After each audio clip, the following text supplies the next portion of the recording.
orang tua jangan panik. Itu yang paling penting dulu dok. Oke. Karena kita sebagai orang tua adalah garda terdepan yang memberikan pertolongan pertama untuk anak. Kita yang paling deket memberikan pertolongan. Jadi ketika kita panik, otomatis nanti kita tidak bisa berpikir jernih. Apa nih yang mau kita lakukan gitu.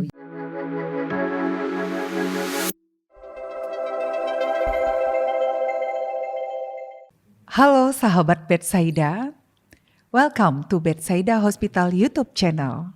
Apa kabar hari ini? Pastinya luar biasa.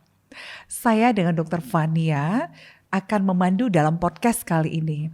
Podcast kita hari ini akan berbicara bagaimana anak tidak gampang sakit dalam kondisi cuaca yang tidak menentu. Pada kesempatan kali ini kita akan mengetahui langkah-langkah pencegahan apa yang harus kita lakukan agar si buah hati kita tidak gampang sakit.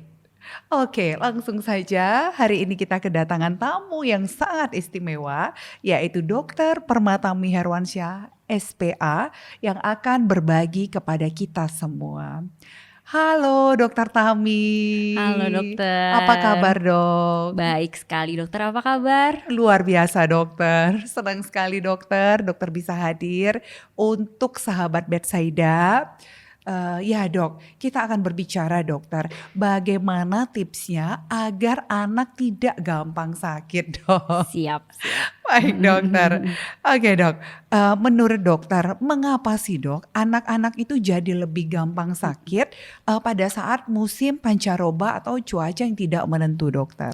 Ya, memang mungkin belakangan ini kita juga sebagai orang dewasa kita ngalamin ya dok ya. Iya benar sekali dok.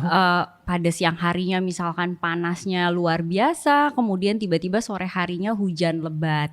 Nah tidak hanya anak-anak, orang dewasa pun kita pun jadi mungkin beberapa waktu belakangan ini sempat kondisi badannya juga agak drop, kurang fit. Tapi kenapa sih anak itu lebih rentan untuk terkena penyakit dibandingkan orang dewasa? Jadi seperti yang kita tahu ya sahabat Betsaida, jadi pada masa anak-anak itu sendiri masih berlangsung yang namanya proses pertumbuhan dan perkembangan. Begitupun juga dok dengan sistem imunitasnya. Jadi sistem kekebalan tubuhnya juga masih dalam proses perkembangan. Jadi sistem kekebalan tubuh anak itu belum terbentuk secara sempurna. Maka dari itu anak akan lebih rentan untuk terkena penyakit. Selain sistem kekebalan tubuhnya, sistem pernafasannya juga masih dalam proses perkembangan. Dan kalau kita lihat dok, misalkan laju pernafasan orang dewasa normal nih dok, seperti kita kan dalam 1 menitnya kita bernafas sekitar 12 sampai 20 kali per menit. Sedangkan pada anak-anak bisa jauh lebih banyak per menitnya, bisa sekitar anak umur 1 tahun itu bernafas normal 30 sampai 40 kali per menit. Berarti sekitar 2 kali lebih cepat dari kita orang dewasa. Ketika laju nafasnya lebih banyak, berarti pada saat bernafas lebih banyak nih misalkan polusi udara yang terhirup oleh anak. Maka dari itu anak akan lebih rentan terkena penyakit. Nah kalau polusi udara itu sendiri itu kan bentuknya banyak. Jangan lupa ada polusi di luar ruangan, misalkan dari asap kendaraan, debu jalanan. Di polusi dalam ruangan itu juga asap rokok. Jangan lupa itu harus dihindari. Nah, faktor lain yang membuat anak lebih rentan terkena penyakit juga karena anak lebih sering berada di lingkungan yang padat. Maksudnya anak lebih sering misalkan berada di aktivitas luar ruangan seperti di sekolah, kemudian juga di daycare atau mungkin tempat bermain yang dimana di sana itu kan banyak terpajan berbagai macam virus dan bakteri. Jadi ini kenapa anak lebih rentan untuk terkena penyakit apalagi di situasi cuaca yang tidak menentu ini dok gitu. Iya. Baik dok, satu lagi nih dokter. Kira-kira selain perubahan cuaca, apa ada faktor lain yang membuat anak jadi mudah sakit?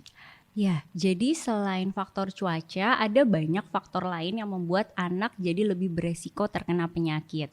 Salah satunya yaitu paparan infeksi, dok. Jadi memang mengingat tadi sistem kekebalan tubuhnya masih dalam proses perkembangan dan anak lebih suka di lingkungan yang padat, ramai, sering jalan-jalan atau bermain dengan teman satu komplek yang mungkin sedang kurang enak badan, sedang sakit, kan membuat jadinya anak ini kontak erat Ketika dia kontak erat tentunya meningkatkan resiko anak ini sakit. Selain itu juga mengenai perilaku hidup bersih dan sehat.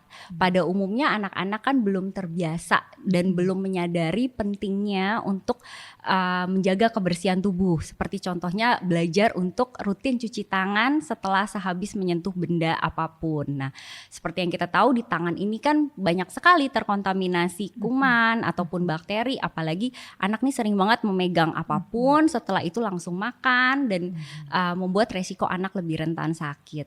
Selain itu juga faktor lain adalah faktor dari gizinya, Dok. Anak dengan status nutrisi misalkan gizi kurang atau bahkan gizi buruk itu bisa mempengaruhi sistem kekebalan tubuhnya. Anak dengan malnutrisi ini sistem kekebalan tubuhnya lebih rendah daripada anak dengan status gizi yang baik. Nah, maka dari itu status nutrisi ini perlu banget kita perhatikan, Dok. Faktor lain lagi yaitu tidur, Dok, waktu istirahat. Ini waktu istirahat ini penting banget karena pada saat tidur terjadi proses pemulihan fungsi otak dan juga tubuh.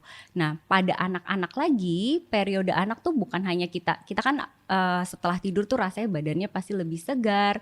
Di anak-anak lagi ada faktor produksi dari hormon pertumbuhan tadi. Jadi tidur pada anak itu juga sangat penting. Nah, yang terakhir, Dok, yang tidak kalah penting yaitu imunisasi. Jadi seringkali misalkan beberapa waktu belakangan ini kan kita sempat mengalami pandemi COVID-19 ya, Dok ya. Jadi mungkin ada jadwal imunisasi yang terlewat ataupun tertunda. Dan tujuan imunisasi ini kan sebenarnya untuk meningkatkan kekebalan tubuh. Apabila ada imunisasi yang tertunda, itu menyebabkan sistem kekebalan tubuhnya menjadi kurang optimal. Maka anak akan menjadi lebih rentan terkena penyakit. Mungkin begitu, Dok, penjelasannya. Baik, Dokter Tami. Menarik sekali nih, Dok, tentang imunisasi ya, Dok ya. Berarti peran untuk imunisasi itu sangat penting untuk meningkatkan daya tahan tubuh pada anak ya, Dok ya. Nah, apa ada yang bisa dilakukan untuk meningkatkan daya tahan tubuh dan mengurangi resiko sakit pada saat perubahan cuaca yang tidak menentu ini, Dokter? Oke, jadi untuk meningkatkan sistem kekebalan tubuh, menyambung tadi imunisasi, tentunya misalkan nih sahabat Betsaida, mungkin beberapa waktu belakangan ini ada imunisasi yang tertunda, jadi jangan ragu untuk melihat kembali buku imunisasinya. Mungkin ada imunisasi yang terlewat, jangan ragu untuk segera berkonsultasi ke dokter dan melengkapi jadwal imunisasi. Karena tujuannya apa? Untuk mendapatkan sistem kekebalan tubuh yang lebih optimal gitu, Dok. Terus kalau faktor lain lagi untuk meningkatkan kekebalan tubuh tentunya dari asupan nutrisinya. Jadi asupan nutrisi bisa kita dapatkan dari beraneka ragam jenis makanan. Tentunya dengan jumlah yang pas dan frekuensi yang teratur ini dapat meningkatkan sistem kekebalan tubuh. Terus faktor lain lagi yang berperan penting kebersihan tubuh tadi. Jadi perilaku hidup bersih sehat, mencuci tangan, pokoknya harus rajin untuk mencuci tangan setelah sehabis menyentuh benda apapun. Terus kita juga harus menjaga apa yang dikonsumsi anak agar tetap terjaga dengan bersih, hygiene-nya. Nah, dengan menjaga perilaku hidup bersih sehat, itu kan sebenarnya PHBS ini langkah sederhana tapi punya dampak yang besar untuk kesehatan anak secara menyeluruh gitu, Dok. Oke, Dokter, imunisasi yang dokter maksud, apakah imunisasi dasar yang harus dilengkapi atau adakah, Dok, imunisasi lainnya yang harus dilakukan oleh sahabat Betsaida untuk si buah hati?